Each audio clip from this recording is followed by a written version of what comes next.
한 냄새들을 가지고 있습니다. 서양 사람에게는 분명 서양 사람의 냄새가 있고, 한국 사람에게는 한국 사람 냄새가 있고요, 또 인도 사람에게는 아주 인도 특유의 카레 냄새가 있습니다. 그 냄새들이 아예 몸에 배어 있습니다. 이건 사람뿐만이 아닙니다. 어느 가정이든지 딱 들어서게 되면 그 가정 고유의 분위기가 있고 냄새들이 있습니다. 가정마다 냄새가 다 다릅니다. 그 가정의 그 냄새가 하루아침에 만들어진 것이 아닙니다. 그 가족만의 각종 습관들이 모여서 결국 냄새를 만들어냅니다. 좋은 냄새도 있지만 그렇지 못한 냄새도 있습니다. 여러분 스스로는 여러분 가정 속에서 어떤 냄새가 난다고 생각하십니까? 여러분 가정의 냄새를 한번 색깔로 이렇게 표현한다면 어떤 색깔이라고 생각하십니까? 아니, 어떤 색깔이기를 여러분들 소원하고 계십니까? 요즘 우리는 이런 말을 심심치 않게 듣고 삽니다. 하우스는 많은데 홈이 없다. 5월만 되면 여지없이 우리 귀에 들려오는 소리가 하우스는 많은데 홈이 없다. 겉으로 보기에는 그럴듯하게 보이고 좋은 집들에 사는 것 같은데 진정 행복한 가정을 찾아보기란 그리 쉽지 않다라고 하는 얘기예요. 비록 몸은 한 공간 속에 살고 있지만 이 마음만큼은 별거 상태와 다를 바 없이 살아가는 이런 가정들을 두고 하는 얘기입니다. 그래서 건강한 가정을 세우고 행복한 가정을 만든다라고 하는 것은 우리 모두의 바람이기도 하고 하나의 과제가 되고 있습니다. 자, 어떻게 하면 하우스가 아닌 홈을 회복할 수가 있을까요? 어떻게 하면 하나님께서 허락해 주신 우리의 가정이 에덴 동산, 행복한 동산을 회복할 수가 있을까요? 향내 나는 가정을 만드는 비결이 어디에 있다고 생각하십니까? 우리 가정의 달을 보내면서 오늘 여기 본문 말씀에 소개된 이 가정을 통해서 우리 한번 대안을 한번 생각해 보는 시간을 갖고자 합니다. 나사로의 가정은요, 오늘 여기 본문 말씀을 보게 되면 향유 냄새가 온 집에 가득하였더라 그랬어요. 이건 아주 중요한 상징적인 의미가 있습니다. 향유 냄새가 온 집안에 가득하였더라. 자, 어떻게 나사로 가정은 향기 나는 향내가 있는 그런 가정이 될 수가 있었을까요? 여기다가 이제 관심을 모아보게 되면 중요한 세 가지 요소가 그 가정 속에 들어 있었기 때문에 가능했습니다. 첫째는 간증이 살아있는 가정이었습니다. 아시는 대로 나사로는요, 죽은 지 나흘 만에 다시 살아난 사람 아닙니까? 그래서 예수님의 부활을 미리 예표한 사람이기도 하고요, 예수님뿐만이 아니에요, 우리 모두, 예수 믿는 우리 모두도 분명히 다시 살아날 수 있는 확실성을 이 나사로 사건을 통해서 우리에게 보여주었습니다. 자, 오늘 여기 본문 말씀을 보게 되면은 분명히 나사로는 죽었다가 살아난 자기 경험이 있었다는 거예요. 그래서 오늘 여기 본문 말씀을 보게 되면 많은 유대인들이 죽었다가 다시 살아난 나사로를 보기 위해서 모여들었다라고 하는 얘기지요. 자, 어디 그뿐입니까? 11절 한번 보세요. 모여들 정도가 아니에요. 시작. 나사로 때문에 많은 유대인이 가서 예수를 믿음 일어나. 죽었다 살아난 나사로 때문에, 더 구체적으로는 나사로의 생생한 간증 때문에 많은 유대인들이 전통적으로 믿어온 유대교를 버리고 기독교로 개종하는 이런 놀라운 역사가 나타나게 되었다는 것입니다. 여기에 간증의 위력이 있습니다. 자, 여러분, 간증이라고 하는 것이 뭐지요? 간증이 뭡니까? 간증이 뭐예요? 쉽게 말씀드리면 하나님의 은혜, 하나님의 사랑, 하나님의 축복, 하나님의 기적을 자랑하는 것이 이게 간증이에요. 하나님께 대한 나의 체험을 얘기하는 거예요. 이걸 우리가 거룩한 스토리라고도 이야기하고 지나간 신앙 이야기들이 있지 않겠습니까? 그렇잖아요. 하나님과 나와의 관계 속에서 만들어진 그런 경험들이 있지 않겠습니까? 그러니까 이 간증처럼 신나고 간증처럼 자신 있고 간증처럼 확신 있는 일이 없어. 왜? 남의 얘기가 아니라 내 얘기거든요. 내가 예수 믿으면서 경험한 이야기들 남의 얘기하라고 하니까 어색하고 힘들지요. 내 얘기하라는데 뭐 내가 어떻게 해서 예수 믿게 되었는지, 예수 믿으면서 달라진 것이 뭔지, 변화된 것이 뭔지, 예수 믿으면서 좋은 점들이 뭔지, 이거 자기 경험 이야기하라는 거예요. 아니 이것처럼 신나고 이것처럼 자신이 있고 이것처럼 확신 있는 일들이 세상에 어디에 있겠느냐라고 하는 거예요. 하나님과의 만남 속에서 만들어진 그런 스토리들이 있지 않겠습니까? 이걸 다른 말로는 신앙 추억이라고 하는 거예요. 그가 진실한 그리스도인이라면은 누구에게나 이런 아름다운 이야기들이 있기 마련입니다. 정말 그가 진실한 신앙인이라면 누구에게나 이런 아름다운 이야기들은 반드시 있기 마련입니다. 어떻습니까? 여러분들에게는 이런 간증거리들이 있어요? 이런 아름다운 스토리들이 있습니까? 예수 믿으면서 예수님 때문에 여러분들 경험한 그런 잔잔한 여러분만의 따끈따끈한 간증거리들이 있습니까? 이제 여러분 보십시오. 조만간 우리가 인생을 살면서 겪은 모든 경험들은 다 과거지사가 될 거예요. 어떤 사건도 어떤 고통도 어떤 기쁨도 다 과거사가 될 것입니다. 이게 무슨 얘기인가 하면 우리 그리스도인들에게 있어 오늘이라고 하는 것은 내일에 가서는 간증거리가 된다라고 하는 이야기예요. 혹시 여러분들 가운데 자식들 때문에 가슴 아파하면서 눈물을 흘리시는 분들 없으십니까? 내일을 생각하십시오. 내일 만나는 모든 사람들에게 간증거리가 된다고 한번 생각해 보십시오. 지금은 비록 자식들 때문에 가슴 아파하면서 자식들을 품에 품고 이 자리에 나와서 울고 있지만은 그 자식들 때문에 내가 새롭게 하나님을 만나게 되었고, 자식들 때문에 내가 하나님 앞에 낮아지게 되었고, 자식들 때문에 내가 주님과의 관계를 다시 회복하게 되었노라고 하는, 그러니까 모든 것을 합력하여 선을 이루어 주신 하나님의 사랑 이야기들 말이에요. 그러니까 지금은 비록 자식이 내 눈에서 눈물을 빼고 있지만은 내일에 가서는 그 자식이 바로 은혜였음을 고백하게 될 날이 반드시 오게 될 것입니다. 엑스포 74 하게 되면 빌리 그레이엄 목사님을 여러분 생각하시잖아요. 빌리 그레이엄 목사님은 세계적인 전도자일 뿐만 아니라 세계적인 메신저입니다. 빌리 그레이엄처럼 대중들을 앞에 놓고 강력한 메시지를 선포하는 목사님들이 역사적으로 그렇게 많지 않습니다. 이렇게 훌륭한 빌리 그레이엄 목사님이지만은 그의 아들 가운데 개망나니 짓을 하는 아들이 있습니다. 마약 중독, 알코올 중독, 뒷꿈을 정전하면서 아버지와는 전혀 상관이 없는 그런 망나니 짓을 하는 아들이 있었습니다. 이 빌리 그레이엄 목사님이 뭔 고백을 하는 줄 아십니까? 그 아들은 나에게서 벨로스트입니다. 벨로스트, 바닥짐입니다. 바닥짐. 여러분, 바닥짐이라고 하는 게 뭔지 아시죠? 화물선이 있잖아요. 다 짐을 부리고 다시 돌아올 때는 빈배로 돌아오면 위험한 거예요. 태풍에 그대로 휩쓸릴 수가 있는 거예요. 그래서 짐을 다 부린 다음에 일부러 배 밑창에다 물을 바닷물로 채운다든지 아니면 무거운 돌들을 갖다가 바닥에다 까는 거예요. 왜? 배가 중심을 잡아야지 웬만한 풍랑에 쓰러지지. 그러니까 짐을 부린 다음에 반드시 밸러스트, 바닥짐, 이걸 물로 채우든지 아니면 돌로 채우든지 간에 이길 바닥짐이라고 얘기를 하는 거예요.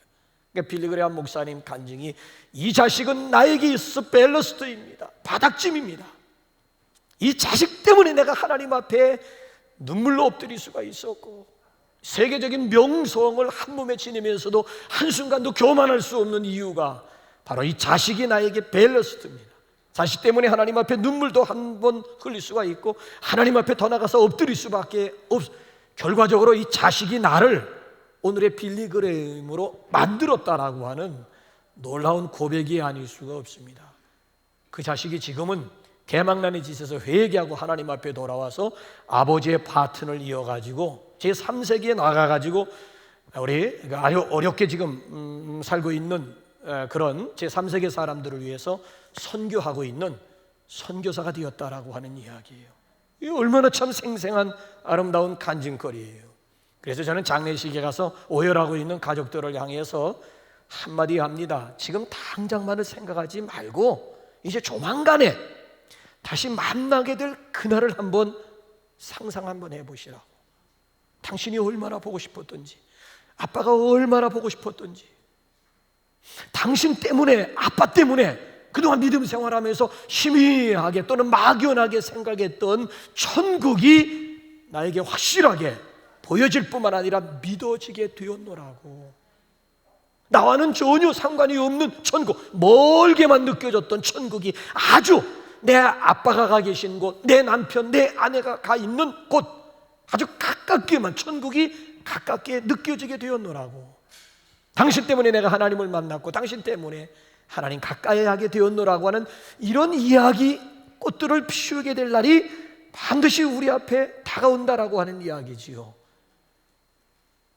이게 얼마나 여러분 참 신나는 일이고, 얼마나 지금이야 살면서 이왼수 저왼수 하면서 으르렁거리면서 살고 있지, 다시 우리가 만나게 될 하늘나라에서도 과연 이왼수 저왼수 하면서 살까요? 아니에요. 그날을 우리가 생각하게 되면 그렇잖아요. 얼마나 만나서 할 얘기가 많고 얼마나 간증거리가 많이 있겠느냐라고 하는 거예요. 오늘도 우리 가정에 교회 같은 그런 가정을 이룰 수만 있으면 이보다 더한 행복이 과연 있을까요? 식구 모두가 다 하나님을 섬기고 자신들이 체험한 바를 서로 가족들끼리 서로 나누는 그 속에 진정한 기쁨이 있는 건 아니겠습니까? 그래서 제가 우리 성도님들에게 권해 드리는 것은 일주일에 한 번 정도는 온 가족이 함께 만날 수 있는, 모일 수 있는 자리를 반드시 여러분들이 마련하셔야만 됩니다. 그리고 한 주간 동안의 삶을 서로 나누는 거예요. 토요일 날 저녁이라든지 아니면 주일 날 오후 아니면 주일 날 저녁 같은 시간 얼마나 좋습니까? 그러니까 이런 아름다운 모습들을 자식들에게 신앙 추억거리로 물려주시라고 하는 거예요. 제가 여러분들에게 질문 하나 드려볼까요? 여러분들은 여러분이 세상을 떠나고 나면 여러분의 자녀들이 여러분에 대해서 뭘 기억하리라고 생각하십니까? 내가 세상을 떠나게 되면 내 자식들은 나에 대해서 뭘 기억하고 있을까? 아니, 여러분들은 뭘 기억하기를 기대하십니까? 우리 부모님이요, 밤낮 그저 티격태격 하면서 싸움만 하셨지요. 싸움만. 와, 우리 부모님이요, 돈만 좋아하셨죠. 돈이라면 뭐. 우리 부모님이요, 맨날 놀러 다니는 것만 좋아하셨지요. 우리 부모님이요, 밤낮 없이 우리들을 위해서 기도하신 신실한 부모님들이셨습니다. 여러분들의 모습이 여러분 자식들에게 훗날 어떻게 여러분 기억되리라고 생각하세요? 좋은 기억들을 물려주시기 바랍니다. 제가 결혼을 주례하게 되면 반드시 이렇게 결혼 상담 설문을 하게 되는데, 어렸을 때 아름다운 추억을 얘기해봐라. 당신의 부모들에 대해서 당신 어떻게, 그러니까 한 5가지 문항 중에서 들어가 있는 질문이에요. 성장하면서 아름다운 추억거리들을 얘기해봐라. 당신이 생각하는 당신의 부모님은 어떤 분이시냐라고 하는 그 내용 가운데 가슴 아프게 하는 그런 대답들이 굉장히 종종 나와요. 그러니까 어렸을 때 기억이 너무 가슴이 아프다는, 우리 부모님들은 사이가 좋지 않았다느니, 아주 요즘 젊은 사람들은 아주 정직하게 진솔하게, 옛날 같으면 그냥 아이 좋았습니다 뭐 아니에요. 요즘 젊은이들은 아주 솔직성 있게 표현하는데, 그 내용들을 쭉 보면서 어떤 때는 참 정말 자식들에게 좋은 유산 물려주었구나. 왜? 아름다운 추억거리들이 너무 많은 거야. 예. 또 더군다나 신앙 안에서의 그런 추억거리들을 가지고 부모에게 고마워하는 자식들이 또 굉장히 많은 거야. 그러니까 우리가 자식들에게 물려줄 수 있는 가장 값진 유산이 있다면 아름다운 이런 기억들을 만들어줘야 돼. 아름다운 추억거리, 더군다나 믿음 안에서의 아름다운 추억거리들을 내 자식들에게 남겨줄 수만 있으면 이보다 더한 유산이 어디에 있겠어요? 세브란스 병원의 원장이셨던 어용설 박사님이 가정의 달을 맞이해서 어머니를 그리는 마음이라고 하는 그런 글을 썼는데, 오늘 당신이 당신된 것은 전적으로 어머니의 기도 덕분이었다 하면서 뭘 추억하는지 아십니까? 한번 보세요. 화면 한번 보실래요? 우리 어머니의 신앙은 단순했습니다. 그러나 독실했습니다. 하나님께 기도하면 반드시 이루어진다고 확신하셨으며 평생 동안 매일 한결같이 자식인 나를 위하여 기도하셨습니다. 혼자 기도할 때나 가정 예배를 드릴 때 언제나 어머니는 자녀들을 위하여 기도하셨습니다. 나의 과거를 돌아볼 때 여러 가지 역경과 위험한 일을 당하였지만 그 모든 것을 무사히 넘길 수 있었던 것은 어머니의 간절한 기도와 확신 있는 믿음 때문이었다고 고백할 수 있습니다. 오늘 새삼 그 어머니가 그립습니다. 와우. 그러니까 어머니를 딱 생각하면은 기도하는 어머니, 나를 위해서, 우리 자녀들을 위해서 기도하시던 어머니. 아니, 이것처럼 자식 입장에서는 든든하고 힘이 되는 일이 있을까요? 아니, 어용설 박사라고 왜 지금까지 살아오면서 어려운 고비가 없었겠습니까? 많은 어려운 고비마다 넉넉히 넘길 수가 있고 감당할 수 있었으면은 어머니의 기도가 있었다라고 하는, 지금도 어머니가 하늘나라에서 나를 위해서 기도하고 계시다라고 하는 걸 생각하기만 해도 오늘 이기지 못할 문제가 어디에 있겠느냐라고 하는 그런 내용이에요. 그래서 우리 부모 된 분들은요, 자식들에게 해줄 수 있는 게 한계가 있잖아요. 다 해줄 수 있다고 착각하지 마세요. 부모가 해줄 수 있는 일은 극히 제한적이에요. 그런데 부모로서 자식을 위해서 할 수 있는 소중한 일이 있다면 그것이 뭐예요? 우리 아이들이 하나님을 의지하는, 또 하나님을 의지할 수 있는 그런 환경을 우리가 만들어줄 수는 있어요. 아이들 스스로가 하나님을 의지하는 법을 보여주거나 가르쳐 줄 수는 있습니다. 죽어서 부활 경험하게 하지 마시고 살아서 우리 자식들로 하여금 부활을 경험케 하는 일, 소위 말하면 거듭남의 기쁨을 체험한다든지 아니면 중생의 비밀을 깨닫고 경험케 하는 그런 장을 부모들이 마련해 줄 수는 있다. 그래서 자식들 스스로가 하나님을 의지하며 살아가는, 오늘 여기 나사로 가정을 한번 보세요. 부모님들이 일찍 세상 떠난 가정, 결손 가정이에요. 조실 부모했습니다. 그럼에도 불구하고 외롭거나 불행한 가정이 아니었어요. 왜? 부모님으로부터 물려받은 신앙이 있었잖아요. 3남매지만은 부모님으로부터 물려받은 신앙이 있었잖아요. 하나님이 사랑하시는 가정이고, 특별히 예수님이 예루살렘에 올라오실 때마다 이 3남매를 잊지 않고 이 가정에 숙식하면서까지 이들의 3남매를 특별히 예수님이 사랑하셨잖아요. 그러니까 어제의 신앙이 오늘 어려움을 넉넉히 극복하게 만드는 힘이 되고 있다라고 하는, 이게 신앙을 자식들에게 물려준 자녀들의 아름다운 모습 중에 하나라고 하는 거예요. 하나님의 사랑과 하나님의 손길을 가정 안에서 이야기하는 바로 그 가운데 아름다운 향기가 있고 행복이 있는 줄로 믿습니다. 그런가 하면 간증거리만 살아있는 것이 아니라 나사로의 가정은 섬김이 살아있었습니다. 자, 우리 한번 2절 한번 읽어볼까요? 2절 시작. 거기서 예수를 위하여 잔치할새 마르다는 일을 하고, 마르다는 일을 하고. 자, 누가복음 10장 38절로 가보세요. 마르다에 대해서 어떻게 소개하는지 시작. 저희가 길 갈 때에 예수께서 한 촌에 들어가심에 마르다라 이름하는 한 여자가 자기 집으로 영접하더라. 영접해서 뭘 했을까요? 자, 성경에서 이 마르다는요, 섬김과 봉사의 모델링으로 소개가 됐습니다. 그래서 이 마르다와 관련된 그 앞뒤 내용을 보게 되면 앉아있는 모습이 없어요. 마르다는 항상 스탠바이, 서 있는, 계속해서 움직이면서 섬기고 봉사하는 이런 모습의 마르다예요. 물론 동생 마리아의 그늘에 갇혀져서 빛을 보지 못한 여인이었습니다마는 오늘에 와가지고는 이 마르다 누님에 대한 평가를 달리해야만 됩니다. 왜? 서번트 리더십이 각광을 받고 있는 오늘 이 시대에 와서는 그동안 마리아에게 초점을 맞추었다면 이제 오늘 섬김과 그죠? 봉사를 강조하고 있는 우리 이 시대 이때쯤에 와서는 마르다에 대한 평가를 달리해야만 됩니다. 마르다는 항상 분주히 막 움직이면서 섬기고 막 봉사하고 있는 이런 아름다운 모습을 우리에게 지금 소개하고 있어요. 여러분 한번 생각해 보시기 바랍니다. 그때나 지금이나 이름 없이 빚도 없이 섬기고 봉사한다라고 하는 거 쉽지 않아요. 구석진 곳에서 봉사한다고 누가 알아나 줍니까? 오늘도 교회가 교회되고 가정이 가정될 수 있으면은, 가정 속에 향기가 진동할 수 있으면은 이런 봉사자, 이런 섬기는 사람이 있었기 때문에 가정이 가정으로 유지가 될 수가 있고 교회가 교회로서의 명맥을 유지할 수가 있는 거예요.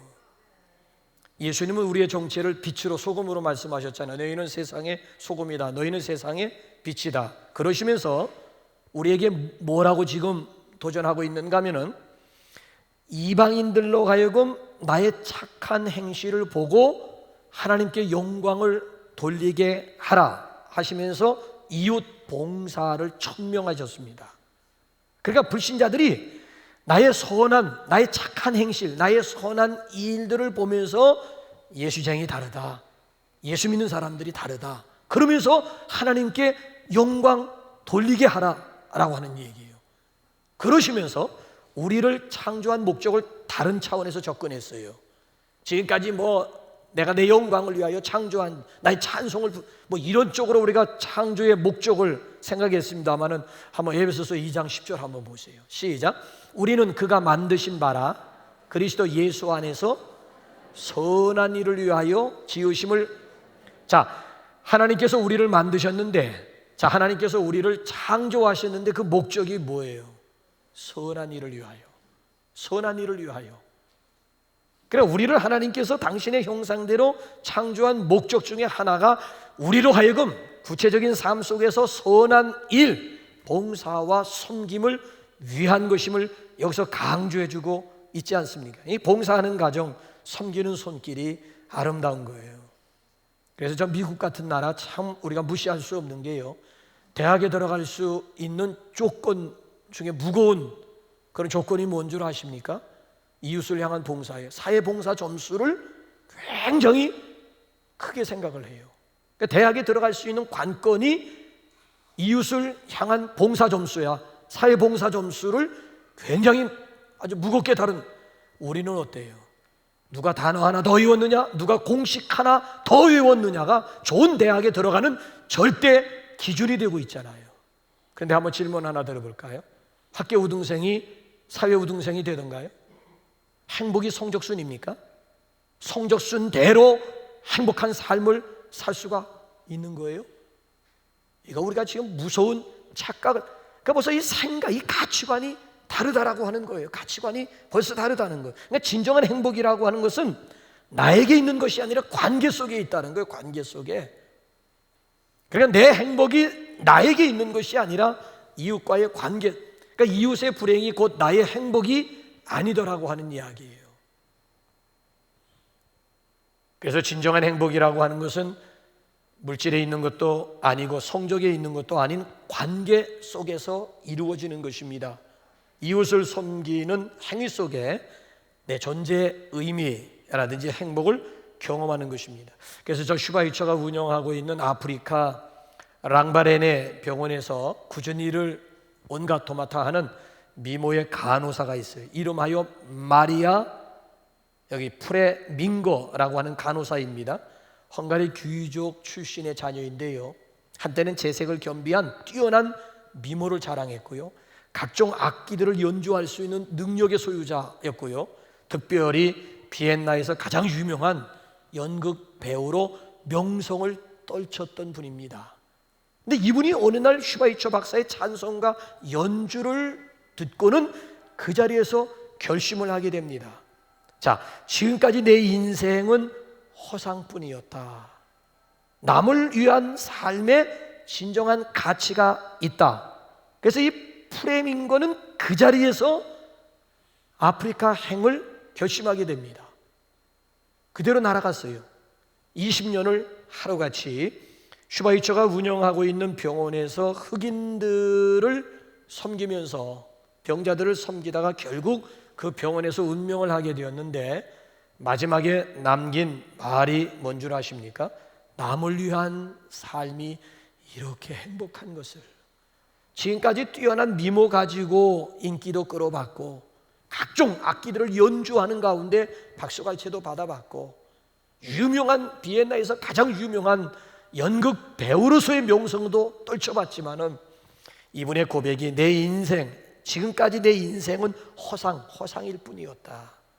남을 위한 삶의 진정한 가치가 있다 해서 20년을 하루같이 아프리카 병원에 가가지고 죽어가는 사람들을 위해서 헌신하면서 마지막 남긴 말이 남을 위한 삶이 이렇게 행복할 줄이야. 얼마나 멋있는 인생입니까? 오늘 마르다는 자신이 예수님 앞에 드렸던 이 봉사가 마지막 봉사인 줄 몰랐어요.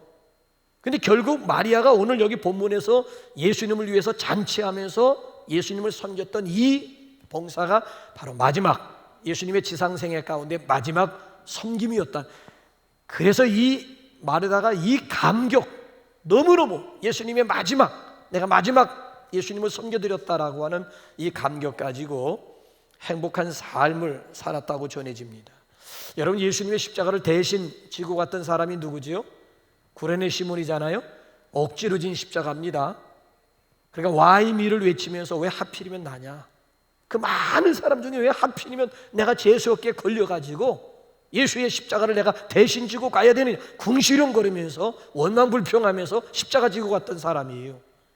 근데 예수님께서 부활하신 다음에 완전히 달라지기를, 와이미가 아니고 하오미, 아니 어떻게 나 같은 것이 감히 만왕의 왕이신 예수님의 십자가를, 그 많은 사람 중에 어떻게 내가 감히 예수님의 십자가를 대신 질 수가 있었을까? 이거 생각만 해도 너무너무 감격스러워가지고, 그래서 자기 앞에다 기념비 세워놓고 오고 가는 사람들 붙잡고 예수 자랑하면서 남은 생에 살아가게 되었다. 이게 믿을 만한 전설 가운데 우리에게 전해지는 이야기예요. 그러니까 봉사와 섬김이라고 하는 것은 우선 자기 자신에게 기쁨이 되고 감격이요 보람이 된다라고 하는 거예요. 그래서 세계적인 석학이며 정신과 의사였던 폴 트루누에 박사가 우리 가정의 달을 맞이해서 부모들에게 간곡히 구원하는 것이 있습니다. 자식들에게 봉사의 중요성을 가르치라는 거예요. 그러니까 이웃을 구제하더라도 지나가다가 그쵸, 불쌍한 사람이 도움을 요청할 때 자식들의 손을 통해서 자꾸 어렸을 때부터 습관들이, 내 주변엔 불우한 이웃이 있다, 손을 펴야 된다, 내가 도울 수도 있지만 자식들의 손을 통해서 이웃을 돕는, 이걸 어렸을 때부터 보여주고 가르쳐 주라고 하는 거예요. 이게 니힐리즘을 극복할 수 있는 유일한 대안이라는 거예요. 현대인들이 앓고 있는 질병, 니힐리즘, 허무주의. 가질 만큼 누릴 만큼 다 누리고 오를 만큼 다 오라는데도 너무 공허한 거 있죠. 너무 허무한 거 있죠. 그러니까 이 니힐리즘을 극복할 수 있는 유일한 대안이 있다면 그것은 바로 이웃을 섬기고 이웃을 위해서 봉사하는, 거기에 바로 내 삶의 존재 이유, 기쁨, 행복을 발견할 수가 있다는 거예요. 그래서 우리 이웃을 향한, 이제 나 아닌 이웃을 우리가 좀 관심을 가지면서 섬기는 가운데 우리 그리스도의 향기를 발할 수 있는 저와 여러분들이 되시기를 바랍니다. 마지막 세 번째로, 헌신이 살아있는 가정이었습니다. 자, 우리 한번 3절 읽어볼까요? 3절 시작. 마리아는 지극히 비싼 향유 곧 순전한 나드 한 근을 가져다가 예수의 발에 붓고 자기 머리털로 그의 발을 닦으니 향유 냄새가 집에 가득하더라. 자, 마리아가 예수님의 발에 부어드린 향유가 어떤 향유예요? 비싼 향유다. 어느 정도 비싼 향유였을까요? 자, 계산이 빠른 우리 한번 가룟 유다가 비싼 향유를 얼마로 환산을 했는지 한번 5절 가서 확인해 볼까요? 시작. 이 향유를 어찌하여 300데나리온에 팔아 가난한 자들에게 주지 아니하였느냐 하니, 자, 비싼 향유가 얼마의 가치가 있어요? 300데나리온. 그럼 1데나리온의 가치가 어느 정도예요? 장정 하루 품삯입니다. 그럼 여성으로서는 1년 넘게끔 먹지도 쓰지도 않고 꼬박 모아놓았던 통장을 깨뜨렸다라고 하는 그런 얘기가 되는 거예요. 그러니까 향유, 옥합 속에 담겨져 있는 향유를 아낌없이 주님을 위해서 깨뜨려 가지고 예수님의 발에 부어드렸고 자기의 소중한 머리털 가지고 예수님의 발을 닦아드렸다라고 하는 이야기예요. 여러분, 이 향유는 옥합 안에 있을 때는 더 이상 향유가 아닙니다. 그 옥합이 깨어질 때 그 안에 있는 향유가 향기를 진동할 수가 있는 것이지요.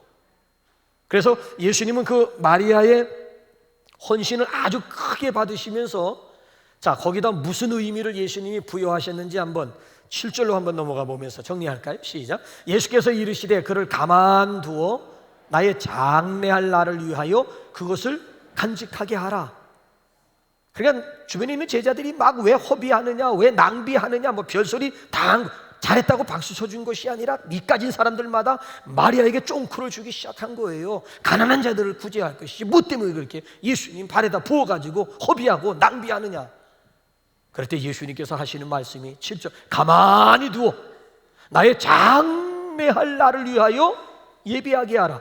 이게 애매하지요. 마가복음 14장에서는 마가라고 하는 기자는 더 분명히 설명합니다. 시작.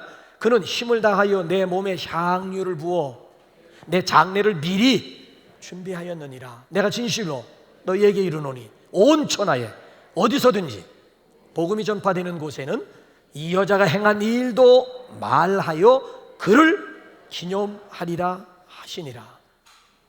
나를 기념하라고, 너희가 이것을 먹고 이것을 마실 때마다 나를 기념하라고 부탁하신 예수님, 오늘 여기서는 저 여자를 기념하리라, 기억하리라 그런 거예요.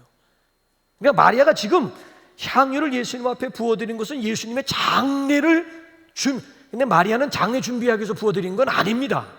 그냥 예수님을 사랑하기 때문에 자기에게 있는 소중한 것, 주님을 위해서 아낌없이 부어드린 것 뿐입니다. 근데 예수님께서는 그 헌신을 크게 받으시는데 당신의 장례를 준비하는 그걸로 받아들이고, 복음 전파되는 곳에는 어디서든지 이 여자가 행한 이 일을 내가 말해서 그를 기억나게 만들고 그를 기념하게 하리라고 하는 일. 그러니까 되로 주고 말로 받은 격이 된 거예요. 그러니까 우리의 작은 헌신도 예수님은 아주 크게 받으시고 결코 그를 잊지 아니하시겠다라고 하는 분명한 약속이에요. 보십시오. 이 마리아가 복받을 짓 아니면 사랑받을 짓 하고 있지 않습니까? 여러분, 헌신이 뭐예요? 헌신의 반대는 이기심입니다. 왜 가정들마다 향기가 점점 사라지게 될까요? 가족들의 이기적인 모습 때문 아닙니까? 당신은 왜 나를 이해해 주지 않느냐면서 섭섭해하는 남편들, 당신은 왜 매사를 당신 중심으로 결정하느냐며 불만을 토로하고 있는 아내들, 왜 부모들은 우리를 부모의 한풀이로 생각하느냐, 당신들이 이루지 못한 뜻을 왜 자식들을 통해서 이루려고 하느냐면서 반항하고 있는 오늘의 자녀들, 너희들은 왜 이 부모의 마음을 이다지도 몰라주느냐 하면서 역정을 내고 있는 부모들 보세요. 가족 저마다 다 자기중심적인 생각을 하고 있어요. 이런 이기심이 결국 가정의 행복도 빼앗아갈 뿐만 아니라 가족의 잔잔한 향기마저 빼앗아가 버리고 말더라고 하는 얘기죠. 이런 이기심을 극복할 수 있는 비결이 어디에 있습니까? 단 하나예요. 이타적인 삶을 사셨던 예수님의 마음을 가족 식구들 마음속에 우리가 간직하는 가운데서 이기심으로부터 자유함을 얻을 수가 있다는 거예요. 여러분, 나사로 가정을 보세요. 주님께 은혜 받았던 나사로가 있고, 주님을 위해서 섬기는 마르다가 있고, 주님을 위해서 아낌없이 헌신하는 마르다. 거기서 이기적인 그런 마음들이 깨어지게 되었고, 향유, 그 안에 향기 냄새가 온 집안에 그렇죠? 넘쳐나게 되었다라고 하는 것입니다. 그래서 오늘도 우리 자신들의 자아가 깨어지고 우리의 이기심이 우리 깨어질 때 비로소 향기 진동하는 그런 아름다운 가정을 우리가 세울 수가 있습니다. 그래서 이 시간도 우리 하나님 앞에 우리 좀 기도할 때에 우리 한번 최효섭 씨의 우리 한번 명상록 한번 보면서 우리 글로리아 찬양대의 찬양과 함께 하나님 앞에 헌신하겠습니다. 나는 하나님의 부르심을 받은 크리스찬들에게 이런 권고를 하고 싶다. 그대가 받는 보수보다 조금만 더 일하라. 그대가 족하다고 생각하는 것보다 조금만 더 열심을 내라. 그대가 가능하다고 믿는 것보다 조금만 더 높은 목표를 잡으라. 그대가 지금 유지하고 있는 하나님과의 거리를 조금만 더 가까이 하라. 그대의 불평과 불만보다 조금만 더 많은 감사를 하나님께 드리라. 그대가 땅의 것을 내려다보는 것보다 조금만 더 위의 것을 사모하라. 그대가 이만하면 되었다고 생각하는 것보다 조금만 더 하나님께 헌신하라고. 그러니까 내가 생각하는 것보다 조금만 더, 어제보다 오늘 조금만 더, 지난 주일보다 금주가 조금만 더 일찍, 그러니까 하나님 앞에서 최선 다하는 우리의 이 헌신의 모습이 아름다운 것이고, 그런 헌신의 모습을 통해서 잔잔한 그리스도의 향기가 흘러나갈 수가 있습니다. 5월 가정의 달을 보내면서 저와 여러분의 가정이 좀 더 건강하게 향기 나는 그런 가정들이 될 수 있기를 주님의 이름으로 축원합니다. 우리